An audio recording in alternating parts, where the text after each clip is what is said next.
we move and groove on. The team we always start with on the grassroots segment is Ibis Football Club, Ibis FC. Ibis Football Club at gmail.com is where you need to email if you'd like to play for the club.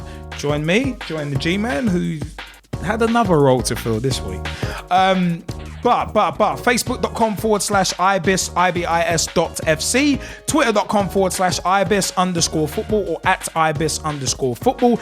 Ibis Football Club at gmail.com if you're interested. We have 4 teams in the Southern Amateur League. We play anywhere within the M25. So it's one of them ones. If you're interested, those are the details. And ibisfc.co.uk is the official website. Big shout out to JT, John Timmins, who runs the website. Big shouts. Of course, big shout out to Boney, our treasurer, and also the Freeze captain, Mr. Ollie Roberts, Two's captain, Mr. Ollie Wooden. Big shout out, personal friend of mine as well. And big shouts to Mas Resai, who is the captain of the Ibis Ones. And a big shout, of course, to Boney, Stephen Bone, our treasurer, and also Tristan Popel, our chairman as well. But training is every Wednesday, 7:30 p.m. until 9 p.m. I'm still a bit sore from last week's training, if I'm being perfectly honest. Phil Obi really put us through our paces. But it's one of them ones. It was good stuff. It was good stuff. But 7:30 p.m. until 9 p.m. every single Wednesday is training at the Battersea Park all-weather AstroTurf football pitches, just off Prince of Wales Drive, next to the Children's Adventure Playground. So get yourself down there if you want to play for the mighty Ibis. It's one of them ones. But match days are on Saturdays. So it's one of them. It's one of them ones, man. It's like I always enjoy the grassroots segment because it's always quite it's always actually quite fun.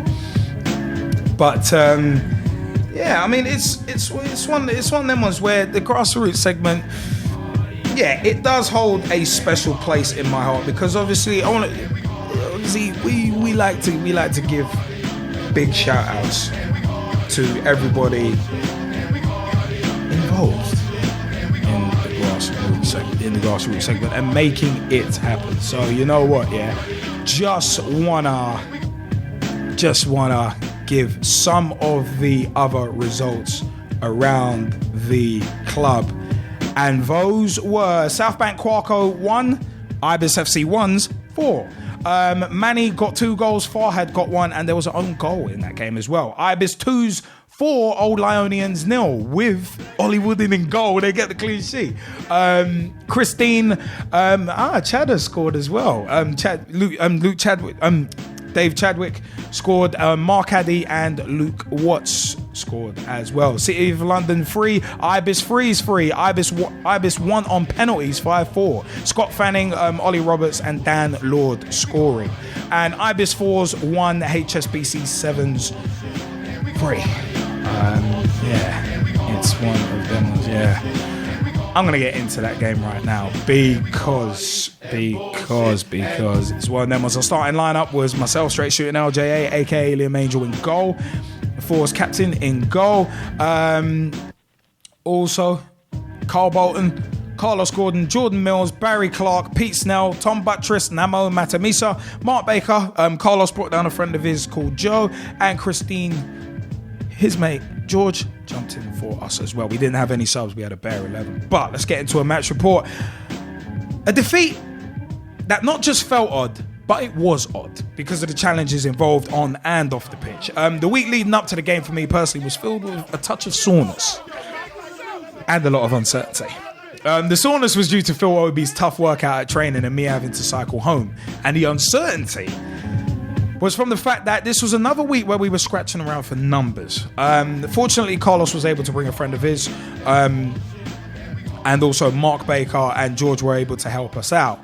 But we did have a no-show who was supposed to be playing centre-back, so a lot of shuffling had to be done. With a few new faces and the no-show complicating things a bit, along with the fact that we had to ask Gavin to ref instead of playing, complicating the plans further. But as Magnum TA says in the Rise and Fall of WCW, as plans will be, plans will go awry. So I just want to say that. But we got out onto the pitch and we started and finished with 11 men. Fortunately, no injuries this time. And for the first 15 to 20 minutes, we were actually the better of the two sides. And when we got the ball down on the floor and passed it around a bit, we actually did well. But we got hit with the sucker punch of a goal against the run of play. I mean, after neat passing by HSBC through the middle of the pitch, I actually did hesitate in coming off my line. Obviously, I'm not a goalkeeper, so I've not got that goalkeeper's judgment. But I didn't want to commit myself. But I ended up saving a shot from their right winger at the near post, and the resulting corner actually led to the goal, which was headed in from close range. Stop smiling, it's not funny. But it was one of them. We went 1-0 down, but we kept our heads up, and we did concede again in the first half against the run of play. And with the 2 goals coming in that manner, we're definitely sucker punches. But we were getting overrun by their wingers coming inside and basically becoming extra men in the midfield. And due to us having no subs and some people playing out of position, there was actually little we could do to really change it. We did get a lovely goal of our own in the first half from a Carlos cross from the right, and his mate Joe, boom, superb header. Absolutely superb header. Similar to Torres's header at Old Trafford for Liverpool a couple of seasons ago. That one headed back across goal. It's a very, very good header. It was a quality goal and it had us back in the game, but half-time rolled around and the message was clear. We had to keep our heads up, and we also had to increase our work rate, especially in the wide areas. But also we needed to stop shots being popped up from the edge of the box, primarily because I'm not a goalkeeper. But moving and grooving on, we went out for the second half and the game was still quite tight, but their wingers coming in was overwhelming us in the centre of midfield as the ball was being kicked upfield and coming straight back on us. And as much as Mark and Namo were trying to break up play and keep the ball, we were starting to tire. And it's one of them was Mark and Namo breaking up the play. They did as well as they could. There was a lot of good harrying and pressing, and they did very well. But it's one of them was when you've got more players, when you've got more players around you than you know what to do with, it's difficult. But there was an unfortunate injury in the second half to one of the HSBC players, which fortunately wasn't as serious as the one that I saw at HSBC a few years ago, which I've mentioned on the show before.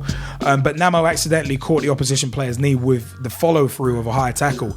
Obviously, there was no malice involved, but the game came to a standstill, literally, while the opposition player actually got helped off the pitch. But there was a bit of a hilarious side note leading up to this, as the number 10 and number 9 for HSBC kept mouthing off to me and a couple of other players, which was actually starting to annoy me a bit, because it was just, and I saw one of their players go to ground for a slide tackle about a day late. He's literally swiped at one of our players, which of course I took exception to because I want to protect my players. And as the injury, which I mentioned a second ago, actually happened, I did complain to the referee. Yes, the G-man sitting next to me, that referee. I did complain about it, but to which he turned around and did have a very interesting reply to my complaints. But I can't repeat the expletives on the show, and I won't. But it's one of them. But it definitely. I'm embarrassed that I actually reacted that way. I mean, I apologise for the way that I was whinging. So it's one of them ones. But it's a case of. But it definitely put pay to any sort of the ref is a friend of their keeper kind of talk from HSBC. It put pay to that. But it's one of them ones where during the break in play, I did consult with a couple of senior players on my side, as my view is actually very limited from the goalkeeper's position. And they felt that we needed a change of formation, as we'd started with a 4-4-2 but switched to a 3-5-2 with Joe and George filling the wing back positions instead of Carlos and Jordan. And Carlos and Jordan ended up going up top. Tom Butcher is going into his preferred position of centre midfield, and we brought Pete Snell inside field a bit as a third centre back alongside Barry Clark, who was doing the job at left back. I originally had him actually playing up top in my original match plan, so that's how skewed things got. We had Baz at left back. but that was for the last 20 minutes. We did concede one more goal after I was beaten at my near post by their number 10 after he jinked his way through our back line and beat me at the near post. But after the match, I gave a few words of encouragement. And you know what? The guys did their best. They did try their best, considering the fact that we had a bare 11 with a lot of square pegs and round holes, which, I do need to get another analogy.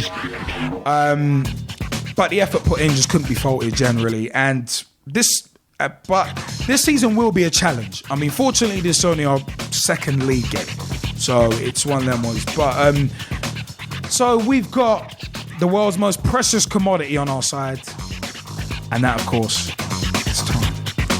I'm straight shooting LJ, and that's my opinion on the match. G-Man, do you want to add anything from the referee's perspective about the match? From my perspective, I thought it was a really good game. I was like, well, you must know, I was bitterly disappointed not to be playing. But I had you down playing. But no, that's not a problem. I actually had you down starting as well. But being able to ref the game was equally as good, I guess, on the day. One thing I do want to say, I really do respect the both sets of players on the day, because I think that you apart from the odd being and moaning that happens during a match, you guys were respectful to one another, and that's all a referee wants, to be honest. It's like players that play the game true to the light of the game, rather than being egotistical little babies that run around the pitch kicking and thrashing at each other, building up the cards. And it was great football. And from an Ibis perspective, just looking on from Ibis perspective, one thing I did say to you was that I just felt that the centre of midfield, it got swallowed up. Yeah. It seemed like it got swallowed up, and that's where HSBC really and truthfully, got to grips with the game. It changed when we put Tom Buttress at I'm still gonna say, I swear down, you as a keeper, you're getting better and better. Like, I was fortunate. I'm gonna start calling you the Black Pepper Raider. And there was one free kick where I was a bit annoyed at you, because they took it quickly and I was still getting my wall sorted. And they took it, and fortunately it went. You know what? Really well. I don't even mind doing this. I'll explain to you why I let that free kick go. All right. One, I had set up the wall, which took me about a minute and a half. Your player, Ibis were delaying the sort of. I was trying to get in position. I wasn't delaying. Moving backwards in terms of taking the 10 yards. So I set that up, and at the end of the day, it stated that the when it came to me giving a free kick, I said to them beforehand, look, I'm one of those referees where you can take the kick as quick as possible, but you know what, when I do set the wall, basically you're just gonna have to wait for the whistle, and at the end of the day, the advantage is not with the defensive team. The advantage is always with the attacking team on a free kick, and you know that more than yourself. So once they got themselves set, you're expected to be set, and I'm not thinking about, am I hindering someone who's not set up their defensive wall properly. I'm just thinking about, are you ready? And to me, I haven't that. To me, that is a fair summation of how things are. That's all that was going on in my head at the time. I was looking at them, I was looking at their player, and I was seeing whether the wall was set and they're ready to take a free kick, as I would do on the other side. It's interesting to get a referee's perspective.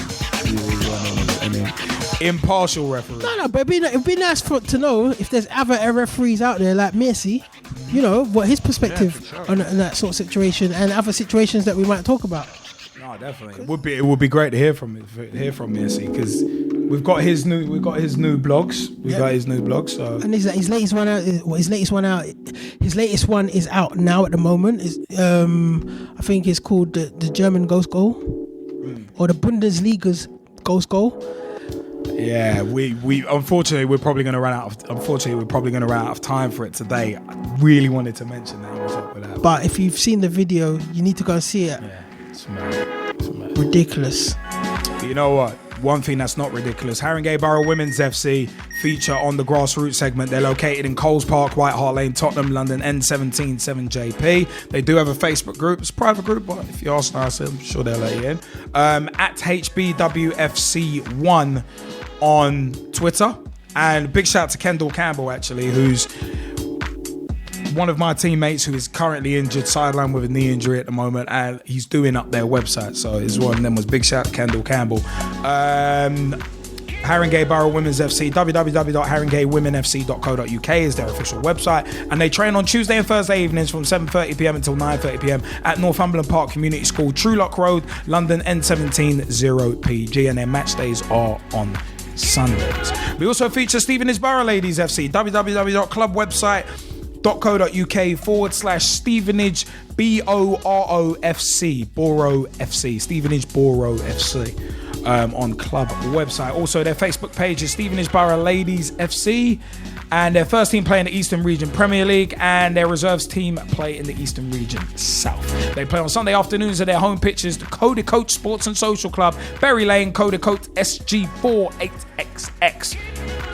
So we usually get a match report from Mr. Dave Potter. But I don't think we've gotten one this week, but it's one of them ones. We will come back to that.